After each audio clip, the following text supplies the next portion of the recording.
সুপ্রিয় ষষ্ঠ শ্রেণীর শিক্ষার্থীরা, ইউনিটি এডুকেশন বিডি চ্যানেলটিতে তোমাদের স্বাগতম। এই ভিডিওতে আমি তোমাদের বিজ্ঞান বইয়ের একাদশ অধ্যায়ের 2 নং সৃজনশীল প্রশ্নের সমাধানটি দেখিয়ে দিব।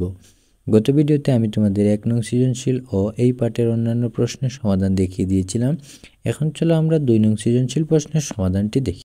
2 নং সৃজনশীল প্রশ্নের উদ্দীপকে দেওয়া আছে, মণি ও শিল্পী স্টেপলার ব্যবহার করে তাদের কাগজ স্টেপলার করছিল। মণি স্টেপলারের সামনের অংশে চাপ দিয়ে কাজ করছে, অন্যদিকে শিল্পী স্টেপলারের মাঝখানে চাপ দিয়ে কাজ করছে। ক নম্বর প্রশ্ন, লিভার কি? এ প্রশ্নের উত্তরে আমরা লিখব, লিভার হলো একটি সরল যন্ত্র যাতে একটি শক্ত দণ্ড কোনো অবলম্বনে বা কোনো কিছুর উপর ভর করে মুক্তভাবে ওঠানামা বা ঘুরে। তারপর খ নম্বর প্রশ্ন, কিভাবে তৃতীয় শ্রেণীর লিভারের যান্ত্রিক সুবিধা বৃদ্ধি করা যায়? এ প্রশ্নের উত্তরে লিখব, তৃতীয় শ্রেণীর লিভারে বার বা ফালক্রাম থাকে 2 প্রান্তে। এক্ষেত্রে বল এদের মাঝখানে প্রযুক্ত হয়, ফলে বল বা চাপ বরের যত কাছাকাছি হয় কাজ করা তত সহজ হয়।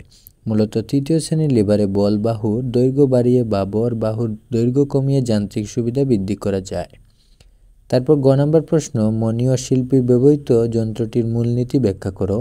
এবং গ নং প্রশ্ন, মণি ও শিল্পীর কার কাজের ধরনের পরিবর্তন করলে কাজ করা আরও সহজ হবে বিশ্লেষণ করো।